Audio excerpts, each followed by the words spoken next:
Hello and welcome to my channel on human design.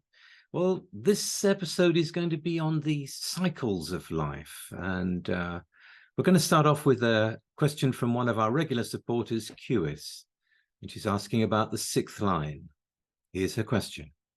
Does the sixth line of any gate need to go through the same three-stage role model process regardless of profile?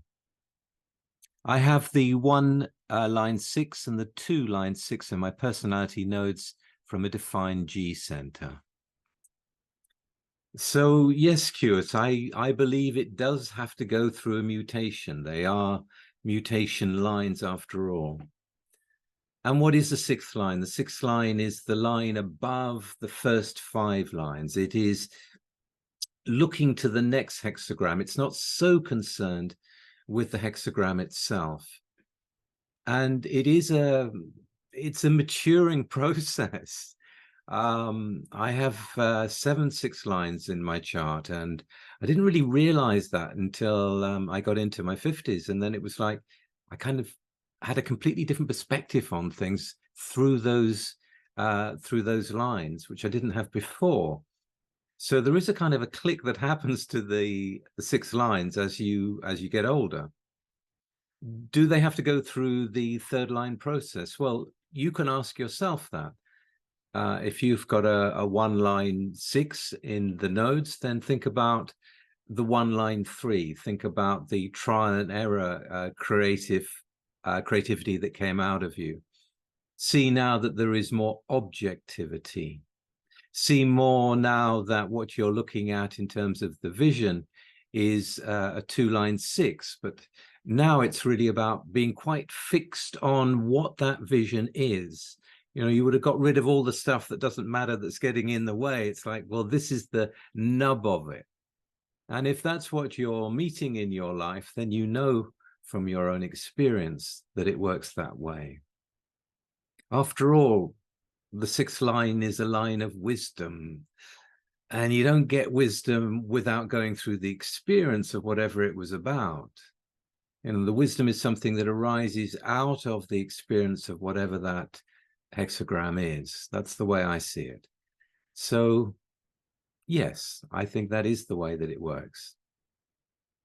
So now let's take that to another question from Julia that also asks about the coming off the roof process as a 6th line profile. This is her question. Could you say more about the 6th line coming off the roof process? I hear a lot about being on the roof, but not much about what the actual Chiron return transition is like for the 6th line. I'm seeing it happen with someone I love and I want to support, but it's so foreign and slow to me as someone with very little 6th line influence in my chart and as someone who's not been blessed with much patience. Ha! Okay, thank you, Julia. And thank you also for putting in the birth data review and the person involved. I don't think I'm going to need to go there to the chart to answer your question, though. What's it like coming off the roof? It can be hell, in the sense that the whole life begins to go, wait a minute, that's not working, and things begin to crumble. You know, those things that are not working, those things that need to be changed, those things that are in your way begin to fall down. And whereas on the roof, you can kind of keep it all together, it begins to just shake around your feet. So yeah, it's a sorting out process. It's anything that is not authentically tied to you will have to go. And some of those things you think you need and you don't, and you have to find out.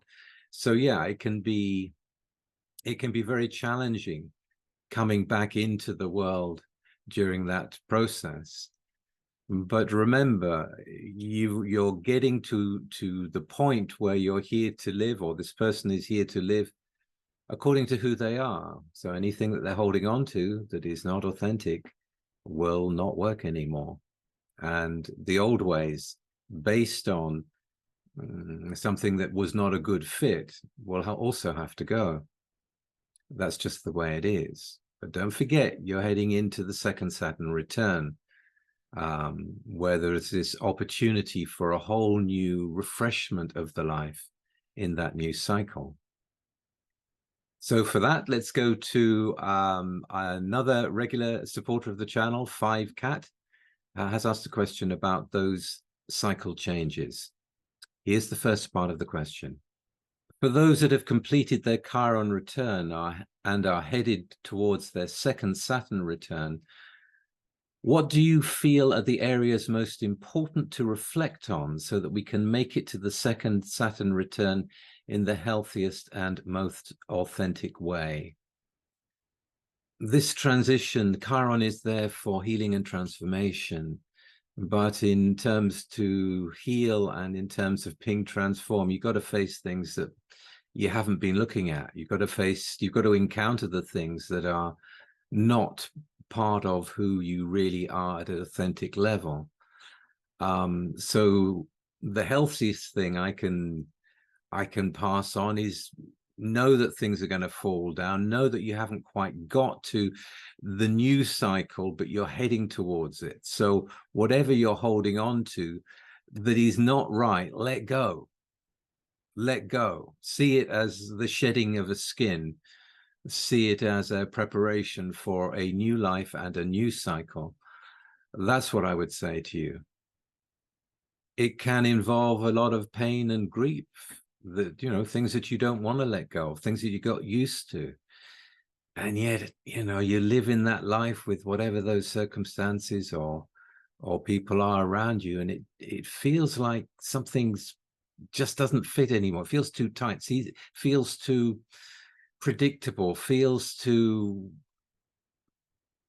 stuck often. So letting go of those, seeing that you're here to move out of that into something you can't even imagine.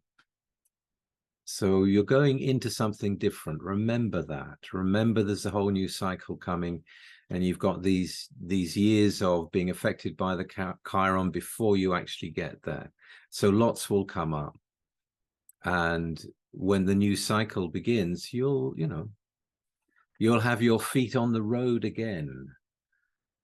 And usually it's by the age of 56 or around there. There is a much more being in the world as yourself is the potential there, providing you can let go of stuff. You know, if you're still holding stuff to do with your childhood and your upbringing and all the rest of it, you know, it's going to make the transition so much more harder. You know, you give yourself the full opportunity to really walk into that new life. So you have to be quite ruthless with your awareness process during this time, and realize that, you know, you're still moving. There is a progression. The life goes on. So that's what I would say. Now, your second question. For those that unfortunately did not come into contact with human design until their 40s or later, besides returning continuously to strategy and authority and recognizing the lifelong conditioning, what areas have you learnt are most important in adjusting to making friends with our true selves? I think one of the things that is important is to be open to being surprised, to be open to feel that it is possible for you to live this life without pushing against so much resistance, to see that you are actually on a path of moving away from conditioned behavior. So when you start behaving in a way that is not conditioned, it feels good, you know, and things are easier. So there are kind of markers along the way, moments along the way, experiences that you have where it's like, this is the way it should be. You know, to take that in, to encourage yourself that you're going in the right direction for you. And all kinds of things that you used to worry about and used to be important, you don't think about them anymore. And then when you do, it's like, oh, I haven't thought about that for years. So it drops. And oftentimes by you not realizing it's dropped. That's what I would say to them. The important things are to embrace the positive change, without applying the same kind of mental measurement. You know, it doesn't have to be complicated, basically. A few correct decisions can change the whole life and the way that you operate and your energy levels and your outlook on life. And it's just a matter of making the right decisions where you've got enough maneuver room, where you're not so hemmed in by the not self judgments and habits.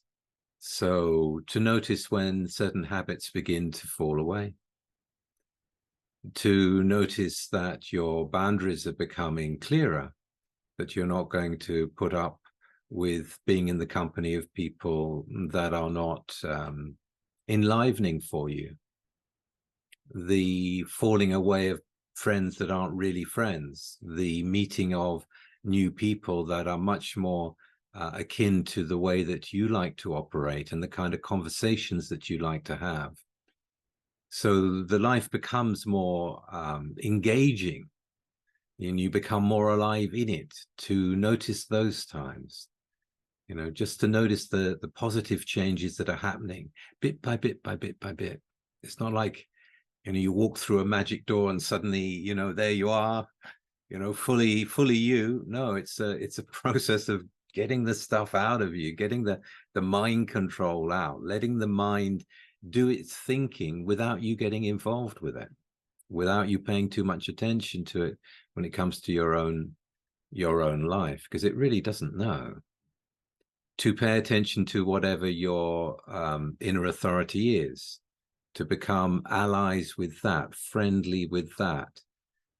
You know, if you're splenic, you'll become much more sensitive about the environment that you're in. You'll notice the subtle signs that you didn't notice fully before, and you'll be paying attention to them.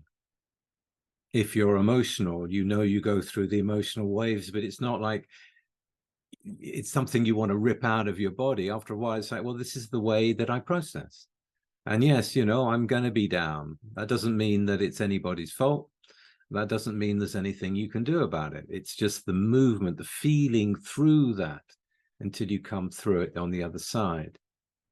To see time as an ally and the processing that it goes through, you know, it can be painful, of course, but to accept that's part of the process. Happiness and sadness are two sides of the same coin. To begin to notice when there are new things breaking through, and you're meeting people and having experiences that you never thought you would, because they fit with you. So to become more loving to yourself in the process, I would say, you know, to know those things that are not for you, and you don't have to keep doing them, and to move in a way where you want to go do them, or you want to go and meet the person, or whatever it may be. It's really coming to honor who you are as a very particular, specific design. And you're not going to fit in with everyone, and you don't have to, unless you're in public, and that's a different thing. But that's not you. So it's becoming more loving to you, I would say, would be one of the most important things. And the more you can acknowledge the movement in you, the positive movement, the more you're going to keep going with it. And like I say, conditioning falls off if you keep going in the right direction.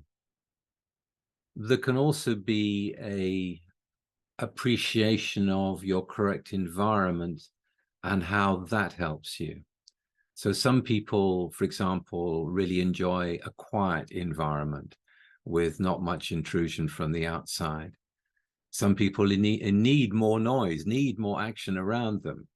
You know, whatever it is, whatever your environment is, to realize that if you spend more time in that, life and your body will get stronger, will get healthier.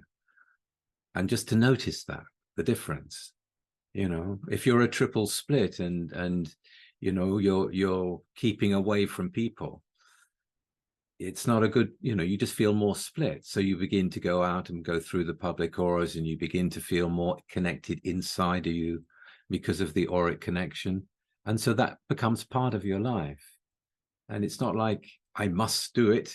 It's like you go, well, it's needed now, and off you go. You let your body lead. You let your body lead. And that sorts out so many things, so many things. All those open ajanas that think they think all the time and are always trying to think of things to say, you know, that begins to quieten down. They begin to understand the value of just being without actually having to say anything or think anything, not to take the thoughts so seriously. There's many shifts, and it's going to be different for each person. But when they get it, they get it. And because they get it, they move with that. They move working with the knowledge, applying it as they catch it in the moment. And there's you never know what's going to come up. And you get it, you suddenly realize, I've been doing this my whole life. That's ridiculous. And you don't do it again. Not because you're forcing yourself not to do it, but because you see what's been going on. So more awareness of what's correct for you will come up in your process at different times. And that's what it is. That's what it is. All right. Well, I hope that's been helpful. And viewers, I hope you've enjoyed this one. And if you have, please like, share, and subscribe. And I shall be back again very soon with something completely different. See you then. Bye.